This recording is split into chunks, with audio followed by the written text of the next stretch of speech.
എല്ലാ മനുഷ്യർക്കും അവരുടെ ജീവിതത്തിൽ രണ്ട് വശങ്ങളുണ്ട്. ഒന്ന് ഭൗമികമായ കാഴ്ചപ്പാടുള്ള വശം, രണ്ട് ആത്മീകമായ കാഴ്ചപ്പാടുള്ളതായ മറുവശം. ആത്മീകമായ ജീവിതത്തിൽ എന്നതുപോലെ തന്നെ ഭൗമികമായ ജീവിതത്തിലും മനുഷ്യൻ അഭിവൃദ്ധി ആവശ്യപ്പെടുന്നു, ആഗ്രഹിക്കുന്നു, അവൻ മോഹിക്കുന്നു. അതിനായിട്ട് അവന്റെ ജീവിതം ചെലവഴിക്കുകയാണ്. ഇന്നത്തേതിനേക്കാൾ കൂടുതൽ അല്ലെങ്കിൽ നല്ലതായിട്ടുള്ള ഒരു ജീവനം അവൻ നാളെയും അനുഗ്രഹത്തോടെ സമൃദ്ധിയോടെ ചെയ്യുവാൻ ആഗ്രഹിക്കുന്നു. അവന്റെ ജീവിതത്തിലെ സ്വപ്നങ്ങളെല്ലാം അങ്ങനെയുള്ളതാണ്. അവന്റെ കുഞ്ഞുങ്ങൾക്ക് വേണ്ടി, അവന്റെ തലമുറകൾക്ക് വേണ്ടി ചരിതിച്ചു വയ്ക്കുവാനും ഈ ലോകത്തിൽ പ്രസിദ്ധി നേടുവാനും ലോകത്തിൽ അവന്റെ ആഗ്രഹങ്ങളൊക്കെ സാധിക്കുവാനും അവൻ നെട്ടോട്ടം ഓടുന്നുണ്ട്. എന്നാൽ ഒരു വിശ്വാസിയെ സംബന്ധിച്ചിടത്തോളം ആ അനുഗ്രഹങ്ങൾ, ഭൗമികമായ ജീവിതത്തിലെ അനുഗ്രഹങ്ങളൊക്കെയും ദൈവത്താൽ നിയന്ത്രിക്കപ്പെടുന്നു എന്നുള്ളതാണ് സത്യം. ദൈവത്തിൽ നിന്ന് കൃപ പ്രാപിച്ചുകൊണ്ട് നീതിയുള്ള ഒരു ജീവിതത്തിന്, വിശ്വസ്തതയുള്ള ഒരു ജീവിതത്തിന്, ദൈവഹിതത്തിനായി സമർപ്പിക്കപ്പെട്ട ഒരു ജീവിതത്തിന് കഠിനാധ്വാനം ചെയ്യുന്നതായ ഒരു മനസ്സിനെ, ഒരു വ്യക്തിത്വത്തിനെ ദൈവത്തിന്റെ സന്നിധിയിൽ സമർപ്പിക്കുമ്പോൾ ദൈവം അതിനേറ്റതായ കൃപയും ജ്ഞാനവും അവന് കൊടുക്കുന്നു, അവന് വിവേകം കൊടുക്കുന്നു, അവന് ബുദ്ധി കൊടുക്കുന്നു. ഈ ഭൂമിയിൽ നാശങ്ങളെ ഒഴിഞ്ഞു പോകുന്നത് എങ്ങനെയാണ്, അനർത്ഥങ്ങളെ ഒഴിഞ്ഞു പോകുന്നത് എങ്ങനെയാണ്, നഷ്ടങ്ങളെ ഒഴിഞ്ഞു പോകുന്നത് എങ്ങനെയാണ്, അഭിവൃദ്ധിയിലേക്കും സമൃദ്ധിയിലേക്കും അവന് നടകൊള്ളുവാൻ ദൈവം വിശാലമായ ആ വഴികളെ അവനായി തുറന്നു കൊടുക്കുന്നു. ദൈവത്തിന് മഹത്വം ഉണ്ടാകട്ടെ. എന്നാൽ മനുഷ്യന്റെ ആഗ്രഹം പോലെ അതെപ്പോഴും വലിയൊരു ഉന്നതമായ പദവി ഒന്നും ആയിരിക്കുകയില്ല. ദൈവം അവനെക്കുറിച്ച് ആഗ്രഹിക്കുന്നതിന് എന്തോ അതുമാത്രം അവനിൽ നടക്കേണ്ടതിന്, അതുമാത്രം അവൻ ഭക്ഷിക്കേണ്ടതിന് ദൈവം തന്റെ ഹിതത്തിനായി അവനെ വിധേയനാക്കുന്നു എന്നുള്ളതായ ഒരു കാര്യം നാം ഗ്രഹിക്കുമ്പോഴാണ് നമ്മുടെ ജീവിതത്തിലെ ദൈവം തരുന്നതായ സന്തോഷം, അതിലെ പൂർണ്ണത നമുക്ക് അനുഭവിച്ചറിയുവാൻ സാധിക്കുന്നത്. ഇന്ന് പകൽക്കാലം ഭൗമികമായ നന്മകളുടെ വിഷയത്തെക്കുറിച്ചല്ല, ആത്മീകമായ ജീവിതങ്ങളുടെ അല്ലെങ്കിൽ ആത്മീകമായ ഒരു പണിപ്പുരയുടെ ഒരു പ്രയത്നത്തിലേക്ക് ആ കാംക്ഷയുള്ളതായ, ചിന്തയുള്ളതായ ഒരു മനുഷ്യനെ ദൈവം എപ്രകാരം നടത്തുന്നു എന്നുള്ളത് അവനെ കാണിക്കുവാൻ ഈ പ്രഭാതത്തിൽ ആഗ്രഹിക്കുന്നു. നോക്കൂ, നമ്മുടെ ഭൗമികമായ ജീവിതത്തിലും ആത്മീകമായ ജീവിതത്തിലും നമ്മുടെ മുൻപിൽ പോരാട്ടങ്ങളുണ്ട്, എതിർപ്പുകളുണ്ട്, എതിരാളികളുണ്ട്. നമ്മുടെ മുൻപിൽ നമുക്ക് കടന്നുകൂടുവാൻ കഴിയാത്തതായ മഹാപർവ്വതങ്ങളും കുന്നുകളും മലകളും നമ്മുടെ മുൻപിലുണ്ട്. ചിന്തിച്ചു നോക്കിയാൽ എങ്ങനെ തരണം ചെയ്യണമെന്ന് നമുക്കറിയില്ല. പക്ഷേ എങ്കിൽ ദൈവം അതിന്മേൽ തരണം ചെയ്യിക്കുവാനുള്ളതായ കൃപ നമുക്ക് തരുമ്പോൾ അതിനെ കടക്കുവാൻ തക്കണ്ണം കടന്നുകൂടുവാൻ, കടന്നു പോകുവാൻ, കയറുവാനും അതിന്മേലുള്ളത് ജയത്തെ നമുക്ക് പ്രാപിക്കുവാനും ദൈവം നമുക്ക് സഹായിക്കുന്നു. ആത്മീകമായ കെട്ടിപ്പടുക്കൽ ഭൗമികമായ കെട്ടുകളെക്കാളിലും വളരെ വ്യത്യസ്തമാണ്. ഭൗമികമായ ജീവിതത്തിന്റെ കെട്ടുപണികൾക്ക് സമർപ്പണമുള്ളതായ ഒരു കഠിനാധ്വാന ജീവിതം ദൈവത്തിന്റെ സന്നിധിയിൽ ദൈവം ആഗ്രഹിക്കുന്നു എങ്കിൽ, നീതിയുള്ള ഒരു ജീവിതവും വിശ്വസ്തതയുള്ള ഒരു മനസ്സൊരുക്കവും ദൈവം അതിന്മേൽ നമ്മിൽ നിന്ന് പ്രതീക്ഷിക്കുന്നുവെങ്കിൽ ആത്മീകമായ കെട്ടിപ്പടുക്കലിന് വളരെ വ്യത്യസ്തമായ ഒരു അനുഭവമാണ് ദൈവം ദാനം ചെയ്യുന്നത്. നോക്കൂ, സക്രിയ പ്രവചനം 4-ാം അധ്യായത്തിന്റെ 6-ാം വാക്യത്തിലേക്ക് നമ്മൾ കടന്നു വരുമ്പോൾ സക്രിയ പ്രവാചകനോട് ദൈവം ചില അരുളപ്പാടുകൾ കൊടുക്കുകയാണ്. തന്നെ ചില കാഴ്ചകൾ കാണിച്ചു, ചില ദർശനങ്ങൾ തന്നെ കാണിച്ചതിന് ശേഷം പ്രവാചകൻ ദൂതനോട് ചോദിച്ചു, കർത്താവേ, ഞാൻ ഈ കാണുന്നതായ ഒലിവ് മരങ്ങളുടെയും മറ്റു പല ദർശനങ്ങളുടെയും അർത്ഥമെന്താ? എങ്ങനെയാണ് ഞാൻ അതിനെ ഗ്രഹിക്കേണ്ടത്? ഞാൻ അതിൽ നിന്ന് എന്ത് മനസ്സിലാക്കണം?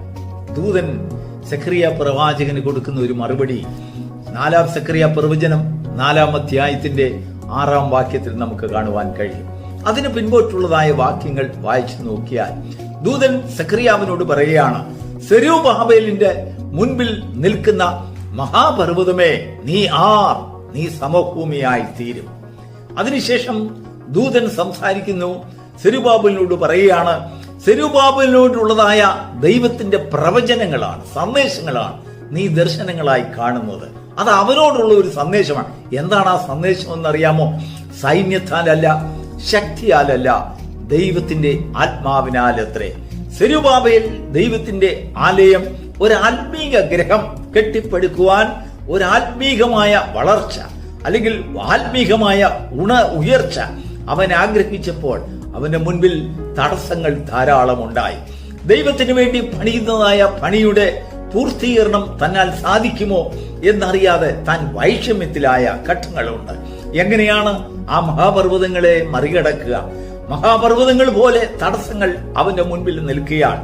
ദൈവത്തിന്റെ ആത്മാവ് അവനോട് പറയുന്നതായ ഒരു സത്യം, സെരുബാബേലേ, എന്റെ പണിക്ക് എന്റെ പ്രയത്നമാണ് ആവശ്യം, നിന്റെ സമർപ്പണമാണ് എനിക്ക് ആവശ്യമായിട്ടുള്ളത്. ഇവിടെ നിന്റെ വിശുദ്ധി, നിന്റെ മനസ്സൊരുക്കം, അതിനുവേണ്ടിയുള്ളതായ നിന്റെ വഴികളെ എന്റെ കയ്യിൽ തരുമ്പോൾ, നിന്റെ ചിന്തയെ എന്റെ കയ്യിൽ തരുമ്പോൾ, എന്റെ ആലയത്തിന് പണി ഞാനാണ് ചെയ്യുന്നത്. അത് സൈന്യത്താലല്ല, ശക്തിയാലല്ല, നീ ചിന്തിക്കുന്നത് പോലെ 4 പേരോ അല്ലെങ്കിൽ 100 പേരോ 1000 പേരോ സൈന്യങ്ങളോ ചെന്ന് ആ തടസ്സങ്ങളെ നീക്കുവാനല്ല, ആ പർവ്വതങ്ങളെ സമഭൂമിയാക്കുവാൻ നിന്നെ കൊണ്ട് സാധിക്കുകയില്ല. എന്റെ പ്രവൃത്തിക്ക് വേണ്ടി ചെയ്യുന്നത് എന്റെ ആലയത്തിന്റെ ആ ആണിക്കല്ലുകളൊക്കെയും അടിസ്ഥാനമൊക്കെയും ഇടുന്നത് എന്റെ ആത്മാവിന്റെ ജോലിയാണ്. ദൈവത്തിന് സ്തോത്രം. നിന്റെ മുൻപിൽ നിൽക്കുന്ന മഹാപർവ്വതത്തെ നോക്കി നീ മനസ്താപപ്പെടുന്നുണ്ടോ? നീ വിചാരപ്പെടുന്നുണ്ടോ? ആര് നിനക്ക് വേണ്ടി കല്ലിനെ മാറ്റിക്കളയുമെന്നും ആര് നിനക്ക് വേണ്ടി പ്രയത്നിക്കുമെന്നും സഹായിക്കുമെന്നും ഒക്കെ നീ ചിന്തിക്കുന്നുണ്ടോ? എങ്കിൽ നിന്റെ കാഴ്ചപ്പാടും നിന്റെ ആഗ്രഹവും ഒരു ആത്മീയ ഗ്രഹത്തിന് വേണ്ടിയുള്ളതായ ഒരു കെട്ടിപ്പടുക്കലിന്റെ ചിന്തയാണ്, ഭാരമാണെങ്കിൽ ഭാരപ്പെടേണ്ട. ആ പ്രവൃത്തി ദൈവത്തിന്റെ ആത്മാവിന്റെ പ്രവൃത്തിയാണ്.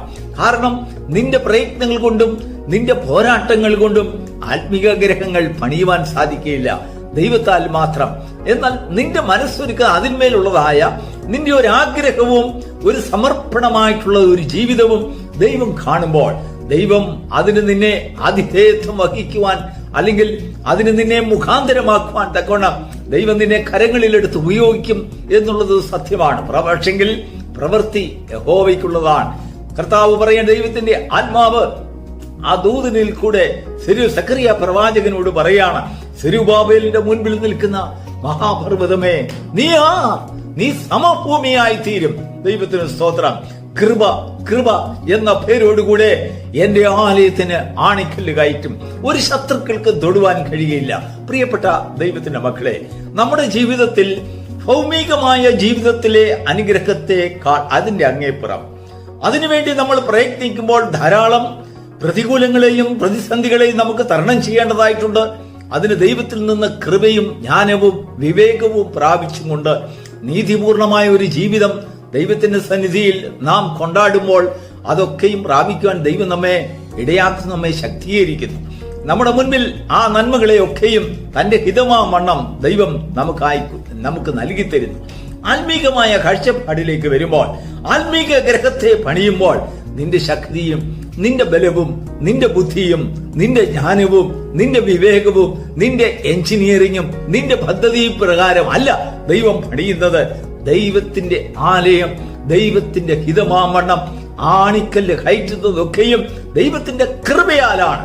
അതാണ് സെരുബാബേലിനോട് പറയുന്നത്, സെരുബാബേലേ, നീ ഇത് മനസ്സിലാക്കുക, സൈന്യത്താലല്ല, ശക്തിയാലല്ല, ഒരു സൈന്യത്തിന്റെ ബലം കൊണ്ടോ അല്ലെങ്കിൽ ആൾബലം കൊണ്ടോ ജ്ഞാനം കൊണ്ടോ നിന്റെ സമ്പത്ത് കൊണ്ടോ പണിയുവാൻ കഴിയാത്തതായ ഒരു ആലയമാണ് നീ ഉദ്ദേശിക്കുന്നത്.